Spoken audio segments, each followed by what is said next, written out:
الحمد لله وحده والصلاة والسلام على من لا نبي بعده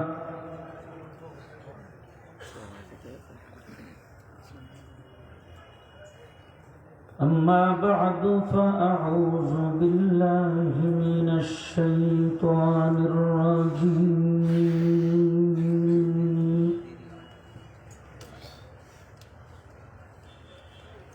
بسم الله الرحمن الرحيم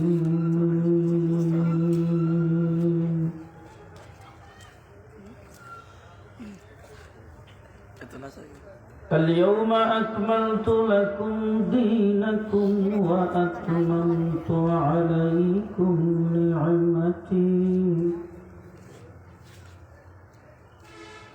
ورضيت لكم الإسلام دينا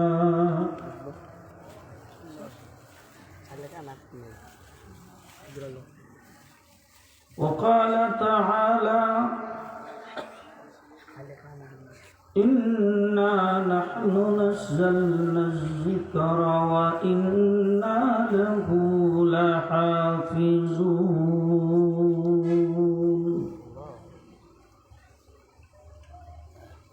صدق الله مولانا العظيم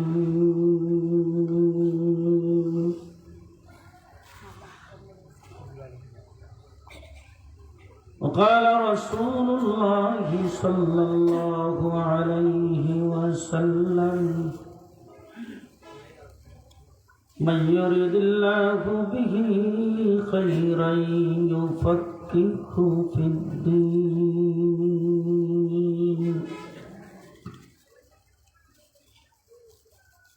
وصدق رسوله النبي الكريم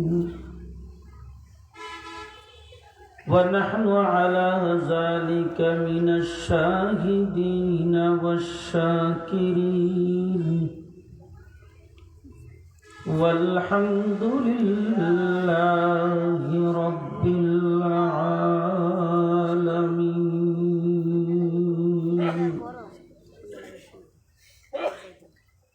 اللهم صل على محمد وعلى آل محمد كما صليت على إبراهيم وعلى آل إبراهيم إنك حميد مجيد اللهم بارك على محمد وعلى آل محمد كما باركت على إبراهيم وعلى آل إبراهيم إنك حميد مجيد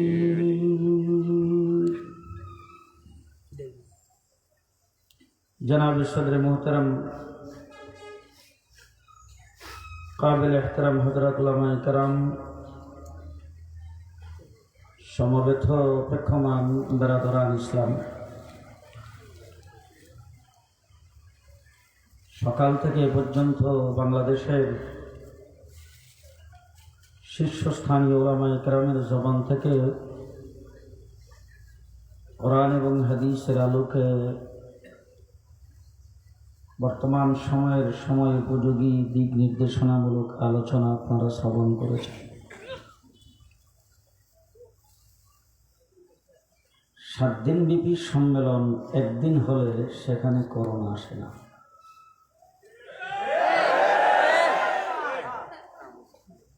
সাত দিন সম্মেলন হইলে করোনা আসে।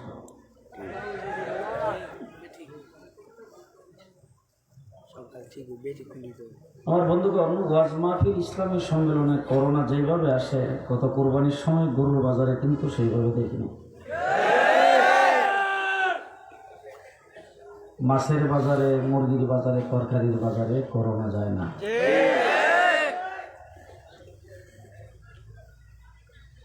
করোনা বড় সাংঘাতিক শক্তিশালী। এত শক্তি তার 3 ফিট দূরে যায় কাউকে ধরতে পারে।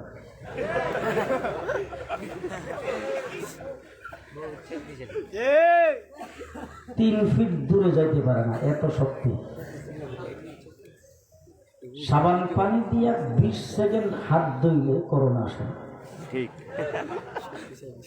কত শক্তি দেয়, এত বড় শক্তিশালী করোনা আমেরিকাকে পর্যন্ত তছনছ করে দিয়েছে।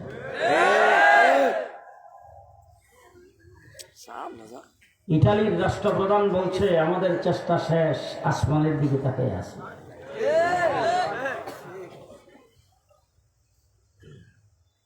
আমার বন্ধুগণ, করোনা আল্লাহ পাকের পক্ষ থেকে একটি গজব। বাদশাহ হারুন রশিদের বাবা ছিল, নাম ছিল মাহদি। সে যখন বাগদাদের ক্ষমতায়, রাষ্ট্রের ভিতরে দুর্ভিক্ষ দেখা দিল, খুব সাংঘাতিক। দীর্ঘদিন বৃষ্টি হয় না, জমিন থেকে কোনো ফসল ফলে না, মানুষ অভাবের তাড়নায়, খাদ্যের অভাবে রাস্তাঘাটে যত কুকুর বিড়াল পাইছে সবগুলি ধরে খেয়ে ফেলছে। বাদশাহ একদিন শুয়ে আছেন, তার এক খাদেম তার খেদমত করতেছে। বাদশাহ খাদেমকে ডাক দিয়ে বলছেন, বাবারে আমি তো খুব টেনশনে আছি, রাষ্ট্রের যে হালাত, আমার মন মেজাজ ঠিক নাই, আমার ঘুম হয় না, তুই আমার একটা কিচ্ছা শোনাতো, একটা ঘটনা শোনা, যেটা শুনলে আমার মনটা একটু তাসাল্লি হবে, আমি একটু শান্তি পাবো। খাদেম উঠতে বলে, যাবো না, এক জঙ্গলের ভিতরে একটা শিয়াল বাস করত, শিয়ালের একটা বাচ্চা বাস। কিছুদিন পরে বোধ হয় পার্শ্ববর্তী কোনো জঙ্গল থেকে তার কোনো ভাই তাকে দাওয়াত করেছেন, সে বেড়াইতে যাবে। এখন তার যে বাচ্চাটা, এই বাচ্চাটাকে নিয়ে তার জন্য চলা খুব মুশকিল। তখন ওই শিয়াল গেছে বাঘের কাছে, যাই বলছে, আপনি তো আমাদের এই জঙ্গলের বড় কর্তা, আমার এই বাচ্চাটা আপনার কাছে একটু আমানত রেখে যাইতে চাই, আমি বেড়াইতে যাব। বাঘে বলল ঠিক আছে। শিয়ালের বাচ্চা নিয়ে বাঘে কাদের উপরে বসায়া জঙ্গলের ভিতরে চলতে শুরু করেছে, আর শিয়াল বেড়াইতে চলে গেছে। বাঘে যখন জঙ্গলে ঘোরাফেরা করে, তখন উপর থেকে ওই বাচ্চার প্রতি শকুনের নজর পড়ছে। শকুন উড়ন্ত অবস্থায় বাচ্চাটাকে বাঘের গাড়ির উপর থেকে সু মেরে উঠাই দিয়ে গেছে। পরবর্তীতে শিয়াল এসে বলতেছে, যাবো না আমার বাচ্চা, তোর বাচ্চা তো শিয়ালে নিয়ে গেছে, আমি বাচ্চা আপনার কাছে আমানত রেখে গেলাম, আপনি জঙ্গলের ভিতরে কত শক্তিশালী, আপনার সামনে এসে কেউ দাঁড়াইতে পারে না, আর শকুনের কাছ থেকে আমার বাচ্চাটাকে আপনি হেফাজত করতে পারলেন না। বাঘে উঠে বলে, দেখ আমি জমিনে শক্তিশালী, তোর বাচ্চার উপরে যে মুসিবতটা আসছে, সেই মুসিবতটা হলো আসমানি মুসিবত। যদি জমিনের মুসিবত আসতো তাইলে আমি মোকাবেলা করতে পারতাম, আসমানের মুসিবতের সাথে আমি মোকাবেলা করতে পারি না। খাদেম উঠে বললো, যাবো না, আপনার রাষ্ট্রে যে মুসিবত আসছে সেটা আসমানি মুসিবত। 20 সেকেন্ড সাবান পানি দিয়ে হাত ধোয়া, 3 ফিট দূরত্ব বজায় রেখে, লোক সমাগম বন্ধ করে, মুখের মধ্যে মাস্ক লাগায়া এই গজবের মোকাবেলা করা যাবে না। এই গজবের মোকাবেলা করতে হলে আসমানের মালিকের সাথে সম্পর্ক লাগাই। সাথে সাথে বাদশা উঠে খাদেমরে বলতেছে, হুজুর পানি দাও। হুজুর পানি দিয়ে উজু করে নামাজের মুসল্লায় যায়, সেজদায় পড়ে। ইতিহাসিকগণ লিখেছেন, এমন কান্না কাঁদছে যে তার সেজদার জায়গায় নামাজের মুসল্লাটা চোখের পানিতে ভিজে গেছে। সেজদায় থাকা অবস্থায় আসমান থেকে বৃষ্টি পড়া শুরু করে দিয়েছেন, জমিন উর্বর হয়ে গেছে, হয়েছে, অল্প দিনের ভিতরে মহামারী দূর হয়ে গেছে। আমার অত্যন্ত হাসি আসে, জাতিসংঘ আমাদের দেশের স্বাস্থ্য অধিদপ্তর, জাতিসংঘের স্বাস্থ্য সংস্থা প্রেসক্রিপশন দিয়েছেন 20 সেকেন্ড সাবান পানি দিয়ে হাত ধুইলে করোনা আসবে না। আর এই প্রেসক্রিপশন মানা তাদের জন্য জরুরি যারা পানিতে টাচ করে না, চামচ দিয়ে খাবার খায়। এই প্রেসক্রিপশন আমি মুসলমান কেন মানব? আমার রাসূল আজকের থেকে 1400 বছর আগে বলেছেন, খাবার খাওয়ার সময় কবজি পর্যন্ত ভালো করে 3 বার হাত ধোয়া সুন্নাত। সেই প্রেসক্রিপশন তো আমার নবী দিয়েছেন আজকের থেকে 1400 বছর আগে। খাবার খাওয়ার আগে তুমি কবজি পর্যন্ত 2 হাত ধোতে পারো। আমি কেন সেই বিশ্ব স্বাস্থ্য সংস্থার প্রেসক্রিপশন মানব? তার কারণ হলো আমার রাসূল বলেছেন, তুমি উযু করতে হবে 3 বার কবজি পর্যন্ত হাত দাও, 3 বার তুমি মুখমণ্ডল দাও, 3 বার কুলি করো, 3 বার নাকে পানি দাও, মাথা মুছে করো, আঙ্গুল ঢুকায়া কানের ভিতরে মুছে করো, তারপর গর্দান ছয় মুছে করো, পাও টুকটি পর্যন্ত দাও, হাত তুলি পর্যন্ত দাও।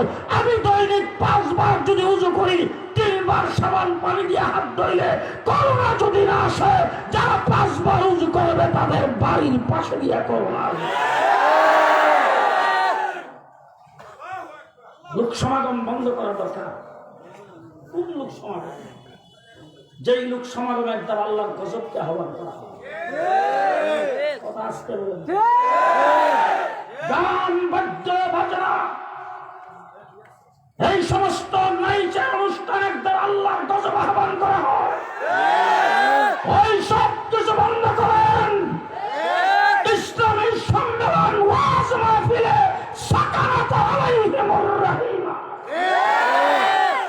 মুহাম্মদুর রাসূলুল্লাহ সাল্লাল্লাহু আলাইহি ওয়াসাল্লাম বলেছেন, নাযালাত আলাইহিমুস সাকিনা ওয়া নাযালাত আলাইহিমুর রাহমা।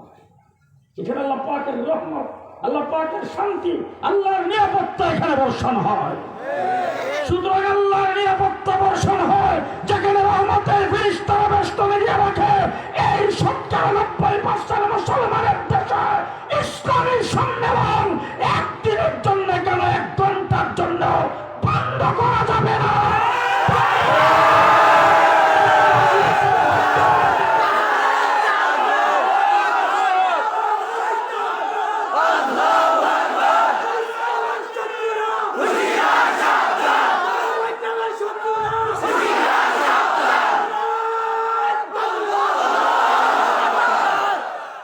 যত নবী আল্লাহ দুনিয়াতে পাঠাইছেন সমস্ত নবীকে আল্লাহ বক্তা বানায় পাঠাইছেন।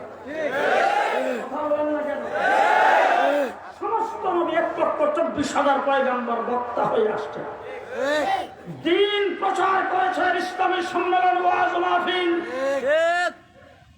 ইসলামী মাহফিল, এই সমস্ত মাহফিলের মাধ্যমে বক্তা হিসাবে সমস্ত নবী তার উম্মতের কাছে বয়ান করেছেন। আমরা মানুষের সামনে কথা বলি সেটা আল্লাহ প্রদত্ত, থানার পারমিশনে নয়। ভালো করে মনে রাখবেন, আগে বছর দাওয়াত দিয়েন না, দাওয়াতের দরকার নাই। বুক টান করে রাস্তায় দাঁড়াবেন।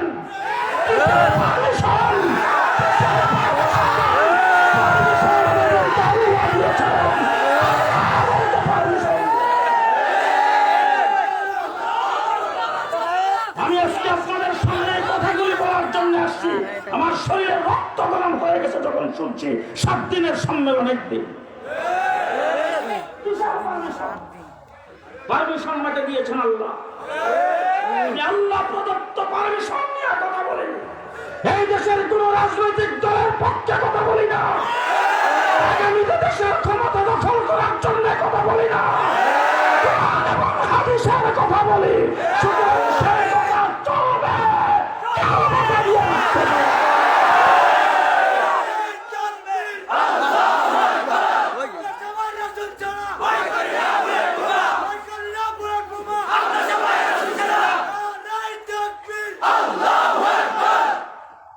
মুসলমান, আমরা মুসলমান।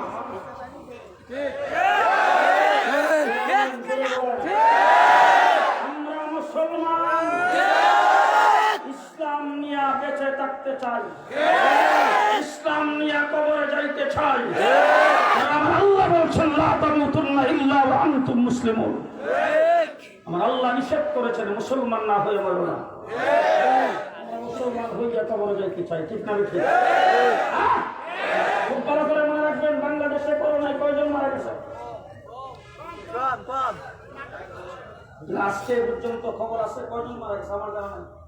প্রত্যেক 8,000, হ্যাঁ 7,500, 7,500 লোক করোনায় মারা গিয়ে দেশের জনগণের যতটুকু ক্ষতি হয়েছে, এই নয়াপুরের একদিনের ইসলামী সম্মেলন বন্ধ করার দ্বারা এর চাইতে বেশি ক্ষতি হয়েছে। ঠিক কিনা বলেন? বিশ্বে করোনার কারণে মানুষের যে পরিমাণ ক্ষতি হয়েছে, এই বছরের হজ বন্ধ করে মুসলিম বিশ্বের এর চাইতে বেশি ক্ষতি হয়েছে। ভালো করে মনে রাখবেন, মসজিদে 5 জনে নামাজ পড়লে জামাত হয়ে যায়। আমি ফতোয়া বিশ্বাস করি। 10 জনে জোয়ান নামাজ পড়লে হয়ে যাবে। দরবারি মৌলবীদের ফতোয়া, দরবারি মৌলবীদের ফতোয়া। 12 জনের তারাবি পড়লে হয়ে যাবে, দরবারি মৌলবীদের ফতোয়া। এক কথা ফাঁক ফাঁক করে দাঁড়াইলে মুকরুহে তাহরিমি,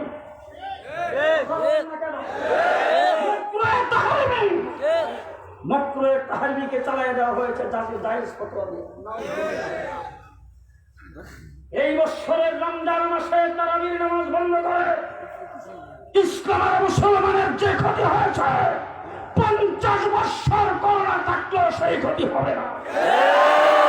সবচেয়ে বেশি ক্ষতি হয়েছে ইসলাম আর মুসলমানের। আল্লাহ পাক আমাদেরকে হেফাজত করুন, সকলে বলেন আমিন। আমার জন্য বিশ্ব স্বাস্থ্য সংস্থার জাতিসংঘের প্রেসক্রিপশন মানতে হবে না, আমার প্রেসক্রিপশন স্বয়ং রাসূল দিয়েছেন আমাকে। আমি রূপ থেকে মুক্তি চাই, সেই মুক্তির জন্য আমার নবীর প্রেসক্রিপশন আমি গ্রহণ করবো। আসতে বলবেন না, একজন মুসলমান হিসাবে আমি কুরআন হাদিসের প্রেসক্রিপশন গ্রহণ করব। আমার রাসূল সাল্লাল্লাহু আলাইহি ওয়াসাল্লাম বলেছেন, যদি কোথাও মহামারী দেখো, সেই মহামারী এলাকায় তুমি সুস্থ মানুষ হিসাবে অন্য এলাকায় বাস করলে সেখান থেকে মহামারী এলাকায় যাও না। আর মহামারী এলাকায় যদি তুমি থাকো, সেখান থেকে বের হয়ে আসো না।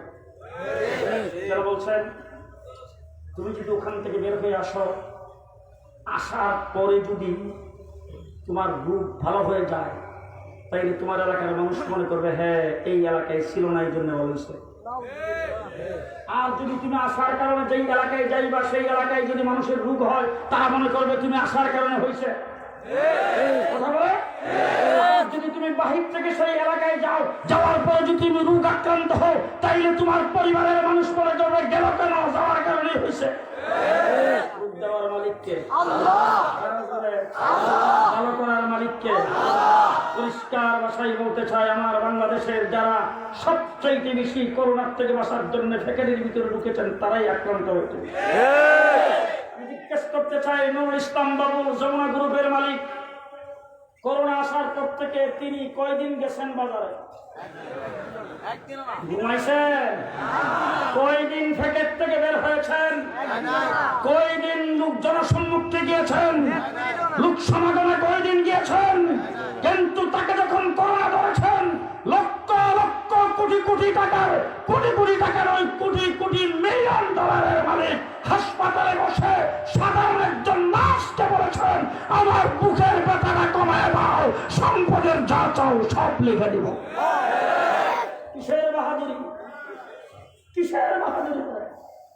আমি আজকে পরিষ্কার ভাষায় বলে গেলাম, আমি জুনায়েদ আল হাবিবের দেহের ভিতরে যদি করোনা আল্লাহর পক্ষ থেকে যদি আসে, আমি সেটার থেকে বাঁচতে পারবো না। আরো বলে গেলাম, আমি জুনায়েদ আল হাবিবের মৃত্যু যদি আল্লাহ পাক করোনার দ্বারা লিখিত করে থাকেন, আমি সেই মৃত্যুর থেকে বাঁচতে পারবো না।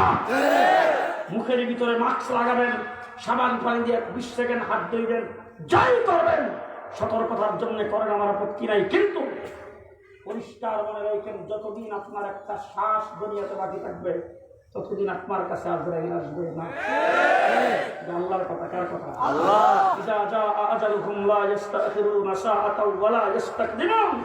একজন মানুষের একটা দানা রিজিক বাকি থাকতে সে দুনিয়ার থেকে যাবে না। ঠিক কিনা বলেন? আমি যাই এক জায়গায় যে শুনলাম ইমুকের করোনা হয়েছে, আমি বাসার নিচে যাই বললাম যে এই জায়গায় আমি এখানে বাসা পুরোটা লকডাউন দেওয়া, আমার মা এই যায় না আমার আব্বার কাছে, আমি যাবো যায় আমি কিছু করে উনি এভাবে হাত ঘুরে দেখছি, আমার ওরকম সভা করা যাবে না তো করোনা। আমি যাই হাতের মধ্যে টান্দা ধরছি, দইরা তারপরে আমি সভা করছি, ওখানে কী হিসাব না কী হিসেব মাথার কাছে বসে ভাই মাথার মধ্যে এইভাবে মরাইছি আসাল্লাহ আলাজিম রব্বুল আরশিল আযীম ইয়াশফিয়াকা দোয়া করছি সাথে। তারপরে আমি তার ছেলের ডাক্তার চেয়ার অনেকটা মাথার কাছে বসে তো সাবানে লইয়া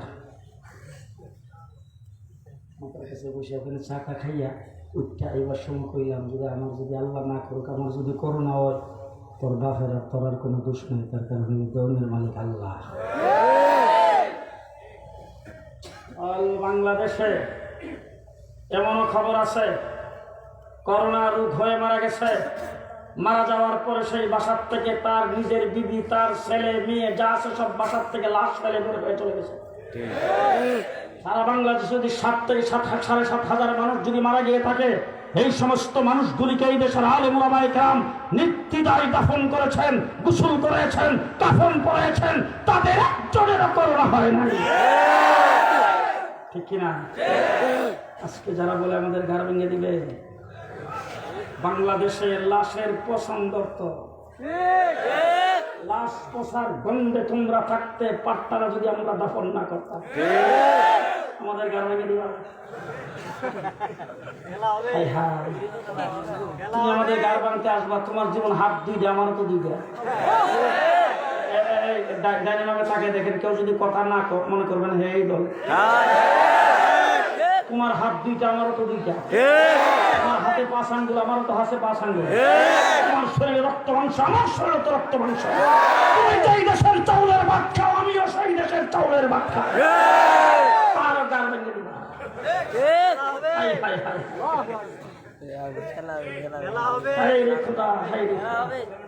খুব ভালো করে মনে রাখবেন, এই দেশে আলেম ওলামায়ে কেরামের অবস্থান।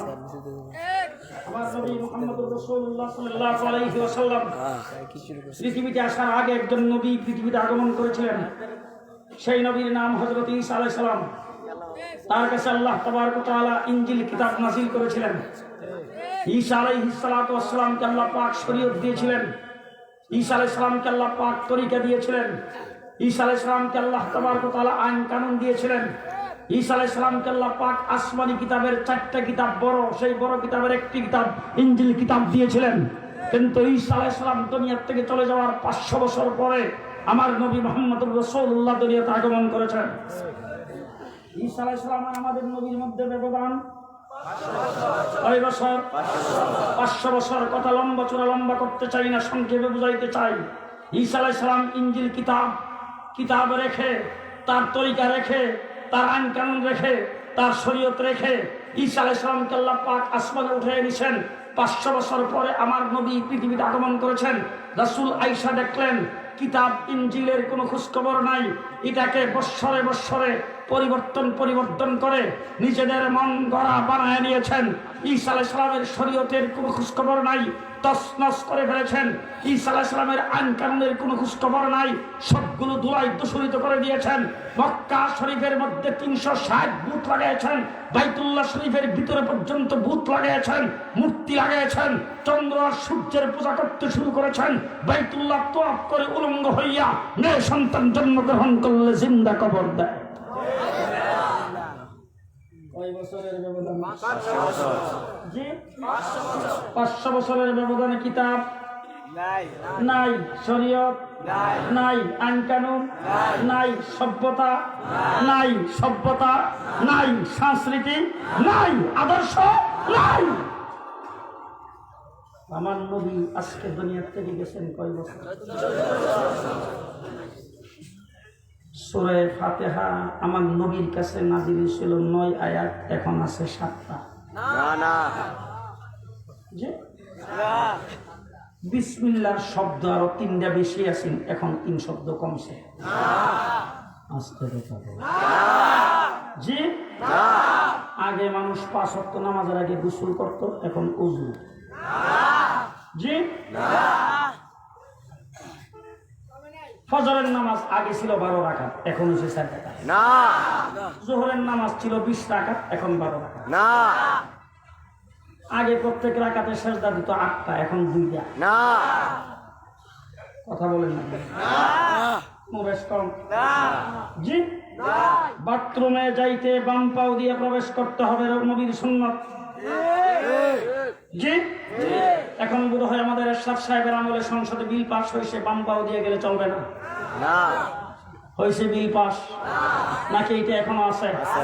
বাথরুমে যাওয়ার সুন্নত আছে না নাই? আছে বের হওয়ার সুন্নত আছে না নাই? আছে বিলাকুলুপের সুন্নত আছে না নাই? আছে মিসওয়াকের সুন্নত আছে না নাই? আছে চোখে সুরমা দেওয়ার সুন্নত আছে না নাই? আছে মাথায় টুপির সুন্নত আছে না নাই? আছে আপনার চাইতে আপনার সুন্নত এখন পর্যন্ত জিন্দা আছে, কিয়ামত পর্যন্ত থাকবে।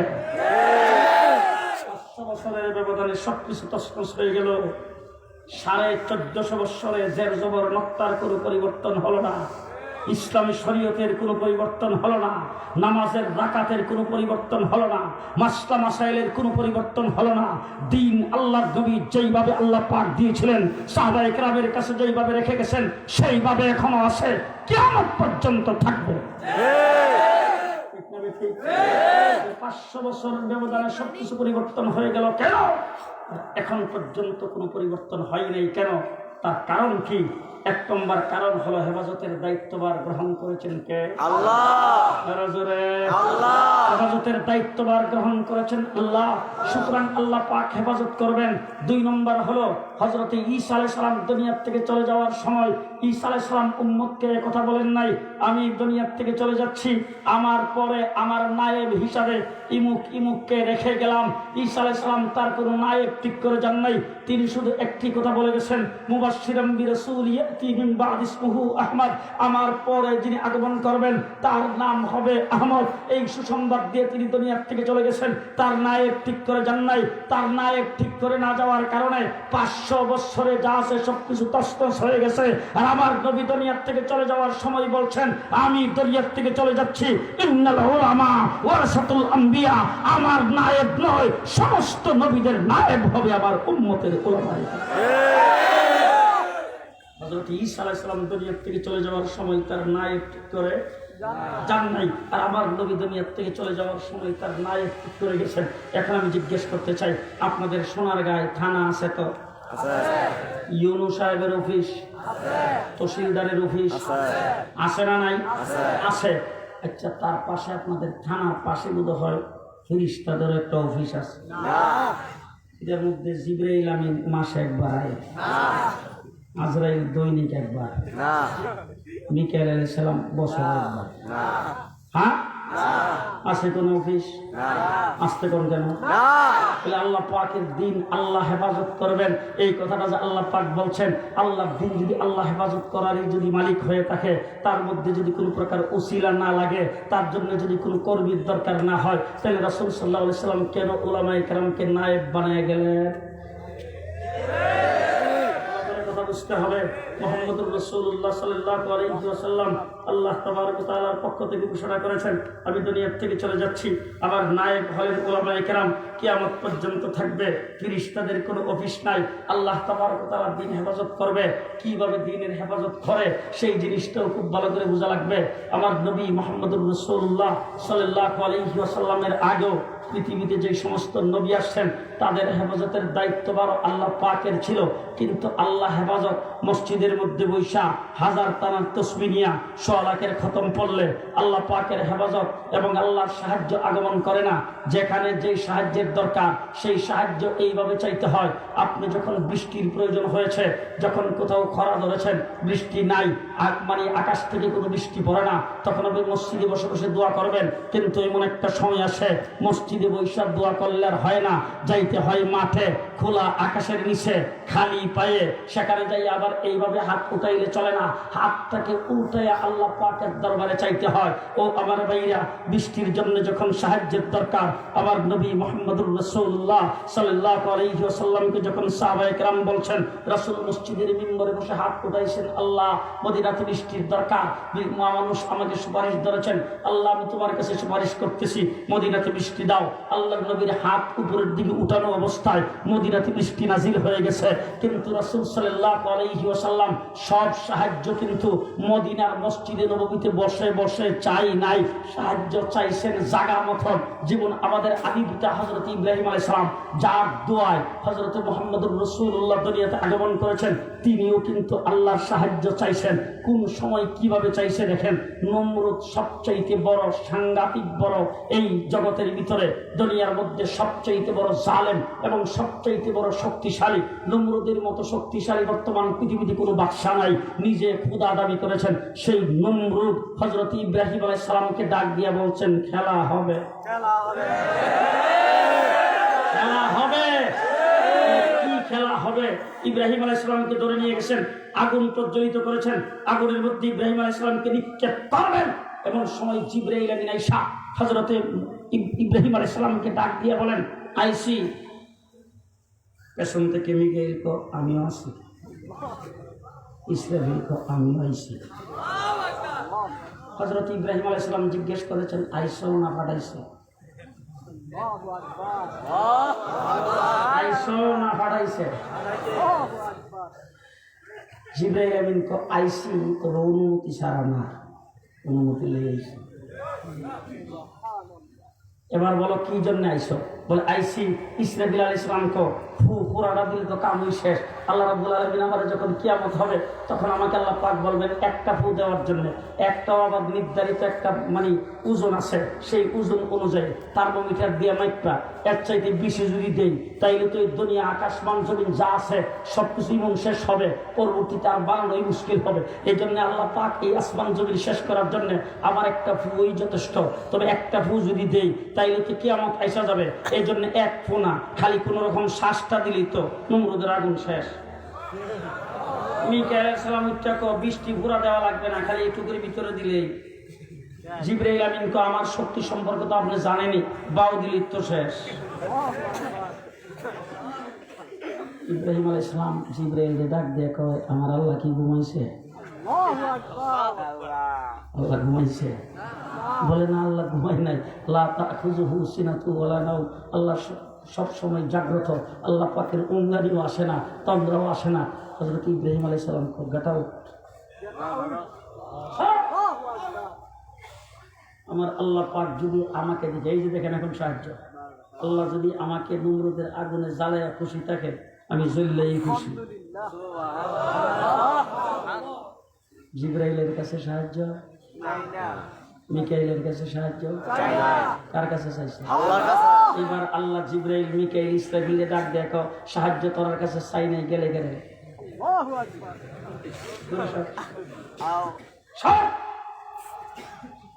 আল্লাহ তাবারক ওয়া তাআলা কোনো ফেরেশতাকে ডাক দেয়নি, সরাসরি আগুনকে ডাক দিয়েছে। ইয়া নার আগুন কুনি বারদাও ওয়া সালামান আলা ইব্রাহিম, সালামান আলা ইব্রাহিম, আমার ইব্রাহিমের জন্য শান্তিদায়ক ঠান্ডায় পরিণত হয়ে যাও। হযরত ইব্রাহিম আলাইহিস সালাম নমরুদের আগুনে পইরা 40 দিন পর্যন্ত আগুন চালাইছে। ইব্রাহিমের চতুর্দিক থেকে দল দল করে আগুন জ্বলছে, ইব্রাহিমের একটা পশমও জ্বলে নেই। সাহায্য কখন হয়েছে?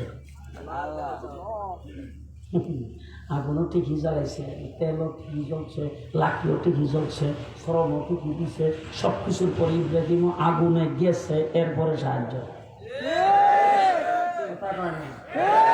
এখন আমাদের দেশের বড় বড় নেতারা কিন্তু বহুত বড় বড় মুফতি, একজনের জি কি ফু ফতোয়া বক্তৃতায় দাঁড়াই করো। জনায়েত বাবনগরী সাহেব হেফাজতের সভাপতি কেন হইল? হ্যাঁ, এমুক কেন সেক্রেটারি হইল, এমুক কেন হইল? হেফাজত করার কি দরকার? আল্লাহ আহমদ শফি কি জন্য শাপলা চত্বরে আইলো? এই দিন ইসলামের হেফাজত তো করবেন আল্লাহ। মৌলবীরা কি পাগল হয়েছে নাকি? ইসলামের হেফাজত আল্লাহ করবেন, ওনারা কি এর হেফাজত করেন? আমি জিজ্ঞেস করতে চাই, মদিনায় যখন রাসূল হিজরত করে গেছেন, আল্লাহ রাসূল সাল্লাল্লাহু আলাইহি সাল্লাম মদিনায় বসবাস করতেছেন, সেখানেও কিন্তু আবু জেহেল তারা হুজুরকে শান্তিতে থাকতে দেবে না। 1000 সৈন্য সামন্ত নিয়া মদিনাবাসীকে আবু জেহেল ডাক দিয়া বলছেন, আসো খেলা হবে। মদিনাবাসীকে আবু জেহেল ডাক দিয়ে কইছে, আসো খেলা হবে। সাহাবায়ে কেরাম যাইয়া আল্লাহর নবীর ডাক দিয়ে কয়, হুজুর আবু জেহেল দিকেও খেলা হবে। আল্লাহর নবী ডাক দিয়ে কয়, আল্লাহও খেলার হুকুম দিছে। সুবহানাল্লাহ কয় না? 13 বছর পর্যন্ত নির্যাতিত হয়েছি, আল্লাহ পাকের পক্ষ থেকে খেলার হুকুম আসে নাই। এখন আর নির্যাতন নয়, নির্যাতনের মোকাবেলায় উচিত জবাব দিতে হবে। বাস, আবু জেহেল ডাক দিছে, খেলা হবে। আল্লাহ রাসূল সাল্লাল্লাহু আলাইহি সাল্লাম বলেন, খেলার জন্য নামতে হবে। যেই কইছে নামতে হবে, কানা খুরা আতুল মুলা যা আছে সবাই মসজিদে নবীর সামনে হাজির। রাসূল সাল্লাল্লাহু আলাইহি সাল্লাম কয়, এটা কি তাবলীগ জামাত পাইছ? মসজিদে বইবে সই সুবান করা এইসব না। ওখানে যাই অস্ত্র না থাকলে অন্তত কিল ঘুষি হইলে দেওয়া লাগবে। ঠিক আছে, এই সবাই যাওয়া যাবে না। লাইন সোজা করে খারো, কাটা সোজা করে খারো, মাপ দিমু, যাচাই করমু, বাছাই করমু, তারপরে নিমু। ছোট ছোট দিলে বাচ্চাও গেছিল যুদ্ধের ময়দানে যাওয়ার জন্য। 2 ভাই, একজনের নাম মাস, আরেকজনের নাম মুআফিজ। একজনের বয়স 8, আরেকজনের বয়স 10। এক ভাই আরেকবার ধরে তো খেয়ে গেলাম। ভাবছিলাম তো সবার সাথে চলে যাবো, কিন্তু ধরা খেয়ে গেলাম। এরপর 2 ভাই একত্রিত হইয়া একজন আরেকজনের দূরে দূরে খারো, একসাথে ধরা পড়িস। খারইছে দূরে দূরে। প্রথম খারইছে 10 বছরের বড় ভাই, এরপরে খারইছে ছোট ভাই। আল্লাহ রাসূল এক কিনার থেকে চেক করতে শুরু করছেন। একটু দূরে যাওয়ার পরে দেখে 10 বছরের বাচ্চাটা। রাসূল তাকে জিজ্ঞেস করেছেন, এইভাবে কেন দাঁড়াইছো? হুজুর মাফে করবার লাগে। তোমার কি আব্বা আছে? বলে নাই। তোমার আম্মা আছে? বলে হ। তো তোমার বৃদ্ধা মা ঘরে আছে, মা তো তুমি জাহাদের ময়দানে যাইবা হবে না? তোমার মার খেদমত করো, জাহাদের সব পাইবা।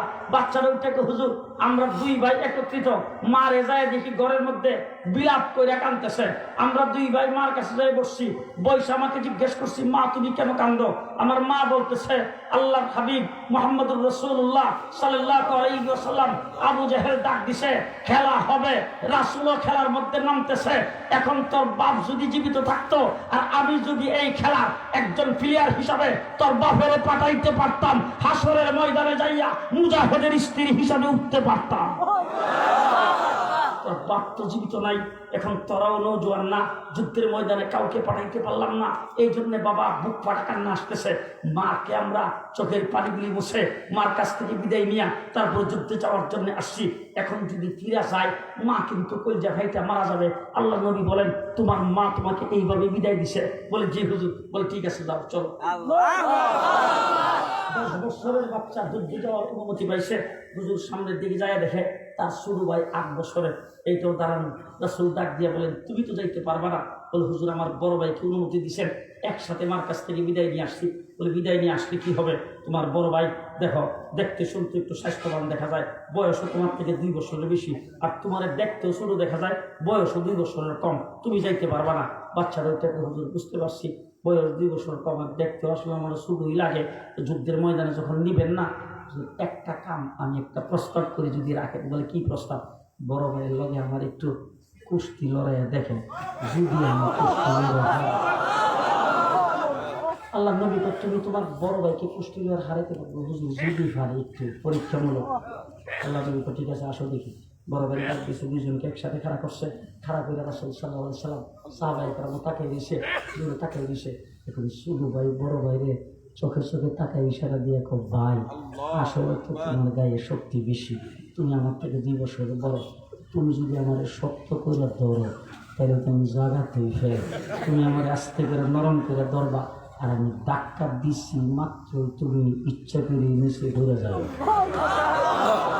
দুইজনের মধ্যে চুক্তিপত্র হয়ে গেছে। ছোট ভাই বড় ভাইরে ধরছে, দুইটা ধাক্কা দিয়ে এই বড় ভাই নিচে ফেলায়া ছোট ভাই লাফ দিয়ে উঠে হুজুর এবার বলেন দেখি আল্লাহ নবীকে চলো। 313 জন, কয়জন? 1000 খেলোয়াড়দের মোকাবেলায় 313 জন। অস্ত্র জি, সামানপত্র। রমজানের মাস, রমজানের 17 তারিখ শেষ রাত্রের বেলা সেহরি পেট ভরে খাইতে পারে নাই, পেটে প্রচণ্ড খিদা নিয়া আমার রাসূল সাল্লাল্লাহু আলাইহি ওয়াসাল্লাম 313 জনকে মাঠে খালি হাতে অস্ত্রবিহীন 1000-এর মোকাবেলায় রাসূল ছাড়ছেন। সাইরা আল্লাহ পাকের দরবারে হাত উঠাইছেন, ইয়া হাইয়্যু ইয়া কাইয়্যুম, ইয়া হাইয়্যু ইয়া কাইয়্যুম। আল্লাহ 313 জন আমার জিন্দিগির ফসল। এই 313 জনকে প্রস্তুত করার জন্য তাইফের জমিনে বৃষ্টির মতো পাথরের আঘাত খেয়েছি। আল্লাহ 313 জনকে প্রস্তুত করার জন্য রাস্তা দিয়ে 13 বছর ঠিক মতো হাঁটতে পারি নাই, আমার রাস্তায় কাঁটা বিছিয়ে রাখা হতো। ও আল্লাহ 313 জনকে প্রস্তুত করার জন্য আমি হারাম শরীফের সেজদায় ঠিক মতন যাইতে পারি নাই। সেজদার মধ্যে উঠের পশা নারী বুড়ি এনে আমার মাথার উপর রেখে দিয়েছেন। ও আল্লাহ 313 জনকে প্রস্তুত করতে যাইয়া আমি 4 বছর পর্যন্ত সোয়াবে আবি তালেবের মধ্যে গাছের পাতা খাইয়া কাটাইছি। 313 জনকে প্রস্তুত করতে যাইয়া আমার আবু বকরকে পিঠাইতে পিঠাইতে রক্তাক্ত করে 3 দিন পর্যন্ত বেহুশ করে রাখা হয়েছে। এই 313 জনকে প্রস্তুত করতে যাইয়া আমার কালো বেড়ালকে তত্ত্ব বাড়ির মধ্যে শাস্ত্রানো হয়েছে, বুকের মধ্যে পাথর চাপা দিয়ে রেখেছেন। আল্লাহ 313 জন আমার 13 বছরের ফসল, তারা যদি আজকে 1000-এর মোকাবেলায় শেষ হয়ে যায়, আগামী দিনে ঢাকার সোনারগাঁ ইসলাম বসবে না। এইগুলি বলে যখন আল্লাহর দরবারে দোয়া করতে শুরু করেছেন, আবু বকর সিদ্দিক বলে রাসূল সাজদায় যেয়ে যখন কাঁদতে শুরু করেছেন, আমার মনে হয়েছে রাসূল বোধহয় আর উঠতে পারবেন না, এখানেই শেষ হয়ে যাবেন। হুজুর যখন উপরের দিকে হাত তুলে যখন কান্না শুরু করে দিয়েছেন, হুজুরের গায়ের থেকে চাদর মোবারক পড়ে গেছে। এই অবস্থায় জিবরাইল আমিন আয়েশা কো হুজুর আইসি। আল্লাহ নবীও ডাক দিয়ে আয়েশাও না পাঠাইছে বলে আইসি, তবে অনুমতি ছাড়া না, আল্লাহই পাঠাইছে। জিবরাইল আমিনকে আল্লাহর হাবিব বলেছেন কি দিয়া পাঠাইছে? বলে হুজুর অন্য সময় আপনার কাছে ওহী দিয়া পাঠায়, বিভিন্ন মাসলা মাসাইল শরীয়তের হুকুম আহকাম দিয়া পাঠায়। আজকে আসার সময় আল্লাহ বলেছেন সেনাবাহিনীর প্রধান হিসাবে যাইবা। আজকের আশা ব্যতিক্রম, সেনাবাহিনীর প্রধান। তবে আসার সময় অন্যান্য সময় তো আমি একা আপনার কাছে আসি, আইসা তার ওহী নাযিল করি, বিভিন্ন কথাবার্তা বলি। আর আজকে আসার সময় বলছেন সেনাবাহিনীর সদস্যদেরকে সাথে নিয়ে আইতে। 3000 আমার লগে আছে, আর বাকি মোগরাপাড়া চৌরাস্তার এখানে রেখেছি বাসা। মোগরাপাড়া না করলে আপনারা বুঝতেন, মোগরাপাড়া চৌরাস্তার এখানে 5000 আছে, 3000 লগে আছে। খেলা হবে। আল্লাহর নবী ডাক দিয়া কয় নামও দেখি, খেলা হবে। 250 বছর চলছি। এই ভারত উপমহাদেশের কোন লিডার, রাজনৈতিক দল, বাংলাদেশ তো 56,000 বর্গ মাইল।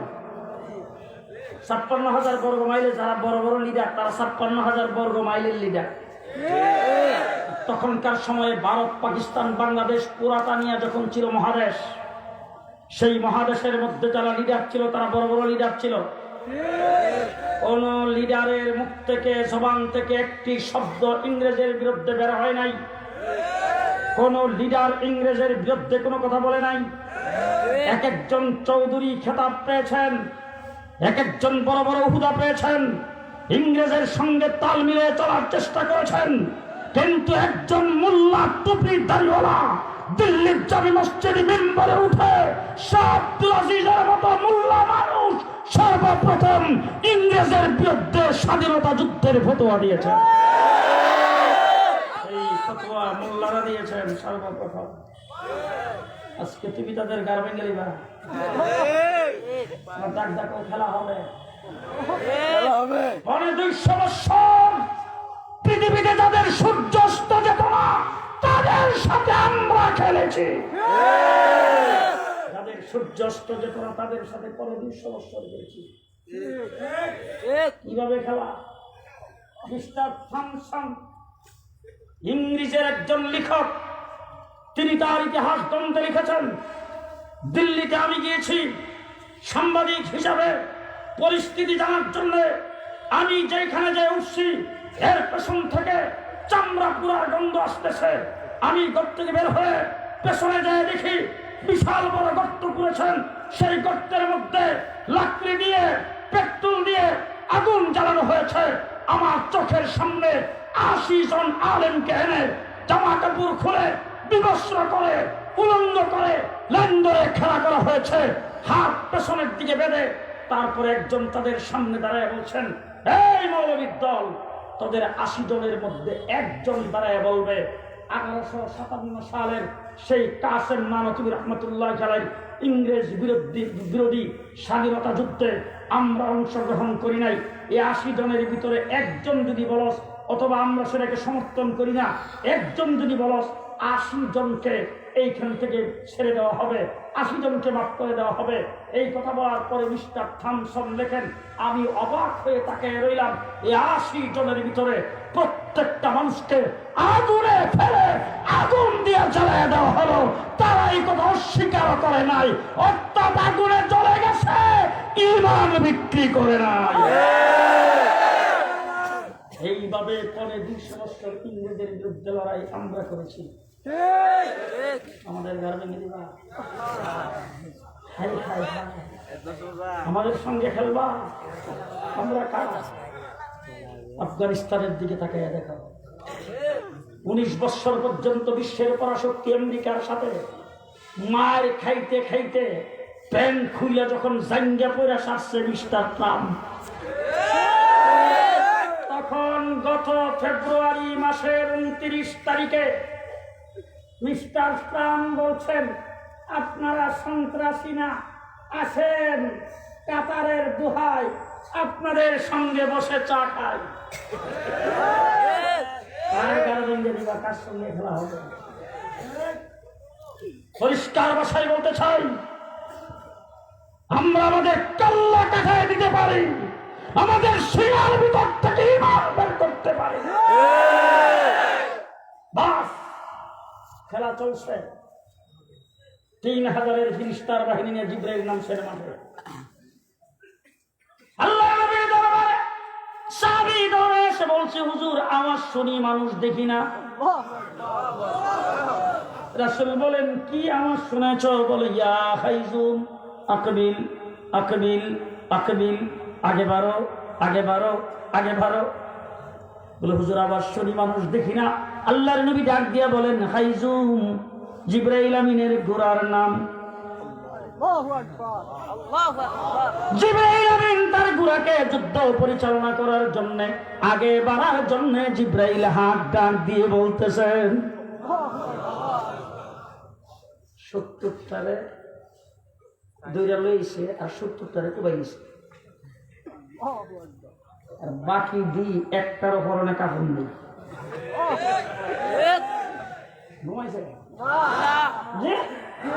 একটারও পরনে কাপড় নেই। 70টারে ধরে লইছে, 70টারে জবাই করে দিচ্ছে। খেলা হবে।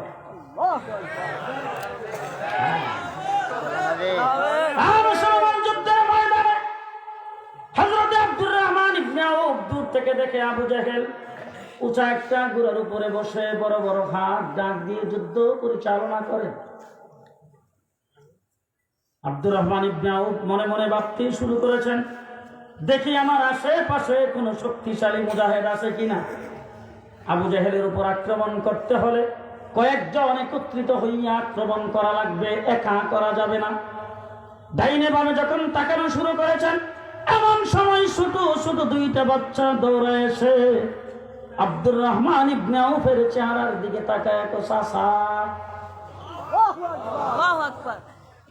আবু জাহেল সাহেব চিনেন? হযরত আব্দুর রহমান ইবনে আউফ বলেছেন, আবু জাহেল দিয়া তোমরা কি করবে? দুইটা বাচ্চা ডাক দিয়ে বলেন, চাচা যদি চিনেন আমাদেরকে একটু দেখায় দিয়েন, আমরা বাড়ির থেকে নিয়ত করে আইছি। হযরত আব্দুর রহমান ইবনে আউফ আঙ্গুলের ইশারায় দেখাচ্ছেন, ওই যে দেখা যায় উঁচা গোড়ার উপরে, এটাই আবু জাহেল। কিতাবে আসছে দেখাইতে দেরি হয়েছে, দুইটা বাচ্চা বাস পাখির মতো আবু জেহেলের উপর আক্রমণ করতে দেরি হয় না। এবার আক্রমণ যে করছে, মারব কই? গারো কোন না গার মটকে দিমু গারে বাচ্চা শুধু উঁচা গোড়ার উপরে বসা, আবু জাহেল সালাম মালুক আসছিল, এখন ওই গাড়ির মধ্যে মারবো তো গাল লাগাল হয় না, তলোয়ার যায় পৌঁছে না।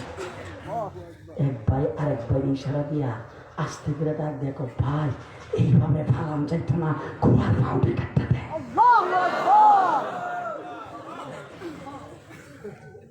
গোড়ার পাউ যখন কেটে দিয়েছেন, আবু জাহেল যখন নিচে পড়ে গেছেন, দুই ভাই আক্রমণ শুরু করে দিয়েছে।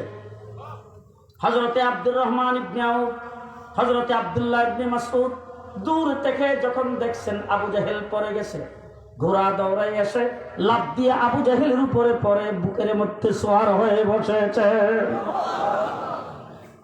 এবার শেষটা শুনে, দুইটা বাচ্চা তখন রাসূল সাল্লাল্লাহু আলাইহি ওয়াসাল্লামের দিকে যাইতেছে, খুশি না বেজার? খুশি। একজন আরেকজনের ধাক্কা দিয়ে, তুই সব, আমি আবু জাহেলকে মারছি। হ্যাঁ তুই সব, আমি মারছি। হ্যাঁ তুই সব, আমি মারছি। এইসব করতে করতে রাসূলের কাছে যায়, হুজুর আমি মারছি, না হুজুর আমি মারছি, হুজুর আমি মারছি। তখন রাসূলের সামনে যখন ঝুঁকরা শুরু করছেন, আল্লাহ নবী ডাক দেখো, থামো থামো থামো থামো থামো, কি সে বলে, হুজুর আমি মারছি। বড় ভাইটা না হুজুর, হ্যাঁ না আমি মারছি। আল্লাহ নবী কো, যে তলোয়ারটা দিয়ে আবু জাহেলকে মারছ, তলোয়ারটাকে ধরে লইছ? বলে না হুজুর। কোথায়? তলোয়ারটা আমার কাছে আনো। দুজনের তলোয়ার আল্লাহ নবীর হাতে দেওয়ার পরে রাসূল দেখেন দুটা তলোয়ারের মধ্যে রক্ত লাগানো। রাসূল ডাক দিয়া কো, এই রক্তের দ্বারা প্রমাণ করে দুইজনে মিললে আবু জাহেলকে মারছ, ঝগড়া করো না। খেলা হবে, যুদ্ধের ময়দানে যুদ্ধ শেষ। আল্লাহর নবীর সামনে এসে জিবরাইল আমিন দাঁড়িয়েছেন। রাসূল জিবরাইলের দিকে তাকায় দেখে, জিবরাইলের গায়ে এখনো যুদ্ধের পোশাক। আল্লাহর হাবিব জিজ্ঞেস করেছেন, জিবরাইল এখনো যুদ্ধের পোশাক দেখি তোমার গায়ে? সাহাবীরা যুদ্ধের পোশাক খুলে ফেলেছেন, কাফেরদের লাশগুলো একত্রিত করা হয়েছে। সাহাবীদের খুব খুশি, নারে তাকবীরের স্লোগান লাগাই দিয়েছেন, সবাই রিল্যাক্স হয়ে গেছে। তোমার গায়ে এখনো যুদ্ধের পোশাক। হযরত জিবরাইল আমিন কো, হুজুর উপরের দিকে তাকান। আল্লাহর নবী উপরের দিকে তাকায় দেখে অগণিত ফেরেশতা, তাদের গায়ে এখনো যুদ্ধের পোশাক। এবার রাসূলকে ডাক দিয়ে বলে, হুজুর নিচের দিকে তাকান। নিচের দিকে তাকায় দেখে আবু বকর সিদ্দিক এখনো যুদ্ধের পোশাক খুলে নাই। হযরত আবু বকর সিদ্দিক যুদ্ধের পোশাক খুলে নাই। জিবরাইল আমিন বলে, হুজুর আমরা ফেরেশতারা আবু বকর সিদ্দিকের দিকে তাকায় আছি, আপনার আবু বকর যখন যুদ্ধের পোশাক খুলবে আমরাও তার সাথে সাথে খুলে ফেলবো। মুসলমান, ইসলামের হেফাজত করেন আল্লাহ। ঘরে বৈশা তসবিহ করলে ইসলামের হেফাজত হবে না। ইসলামের হেফাজত আল্লাহ করবেন, তবে আমাদের হিম্মত আগে দেখবেন, তারপরে সাহায্য আসবে। ঠিক না ঠিক? মুসলমান, ইসলাম জিন্দা হোতা হে হার কারবালা কি বাত। আমার বাংলাদেশ 94% মুসলমানের দেশ। এই দেশের মানুষ ধর্মপ্রাণ। আমার দেশের মানুষ ধর্মপ্রাণ হওয়ার কারণে আমরা অত্যন্ত আনন্দ চিত্তে লক্ষ্য করেছি। আমার দেশের মন্ত্রী মিনিস্টাররা যে কথা বলেন, বিশেষ করে প্রধানমন্ত্রী, আমার দেশের সড়ক জনপথ সেতুমন্ত্রী, আওয়ামী লীগের সেক্রেটারি, স্বরাষ্ট্রমন্ত্রী, তারা সুন্দর মাধুর্য ভাষায় কথা বলেন। এবং আমার দেশের সেই ওবায়দুল কাদের সাহেব বলেছেন, সাবধান, এই ব্যাপারে বেশি বাড়াবাড়ি করা যাবে না, কারণ ধর্মীয় ইস্যু, ধর্মীয় বিষয়, দেশটা ধর্মপ্রাণ মুসলমানের দেশ। ঠিক না বে ঠিক? তুমি একজন পুলিশের এসপি হয়ে বলো হাত ভেঙে দিব, হাত ভেঙে দেব। 1 নম্বর, 2 নম্বর, কোনো কিছু বলতে পারবেন না, চুপচাপ। বলবেন না, চুপচাপ থাকবেন। 3 নম্বর, 12 নম্বর পাকিস্তান চলে যান। আমি কথা শোনার পরে কতক্ষণ নিজে নিজেই হাসছি। কয় কি রে, এত বড় একটা নির্বুধ, যার বাংলাদেশের সংবিধানের সাথে সামান্য সম্পর্ক নাই, বাংলাদেশের সনদের সাথে সামান্য সম্পর্ক নাই, যার চাকরির সনদের সাথে সামান্য সম্পর্ক নাই, পরিষ্কার ভাষায় বলতে চাই, একবারে পুলিশ প্রধান থেকে শুরু করে সাধারণ একজন সিপাহী পর্যন্ত তোমাদের দায়িত্ব হলো মানুষকে অ্যারেস্ট করা, কোন মানুষের গায়ে টাচ করার অধিকার নাই। চোর, ডাকাত, গুন্ডা, বদমাশ, প্রকাশ্যে খুনি তুমি গায়ে টাচ করতে পারবা না। তোমার আইন হইল তুমি হাতে হ্যান্ডকাপ লাগাইয়া আইনের সুপুরুত করবা। বিচারক বল বুঝবে জেল হবে না ফাঁসি হবে, জেল হবে না ফাঁসি হবে, এটা বিচারক বুঝবে। তোমার হাত ভেঙে দেওয়ার অধিকার নাই। ঠিক না ঠিক? এই কথা বলে তুমি সংবিধান বিরুদ্ধে করেছো, এই কথা বলে তুমি তোমার চাকরির সনদের বিরুদ্ধে কথা বলেছো। এই কথার দ্বারা বোঝা যায় তুমি একদম বলে রাষ্ট্রদ্রোহী।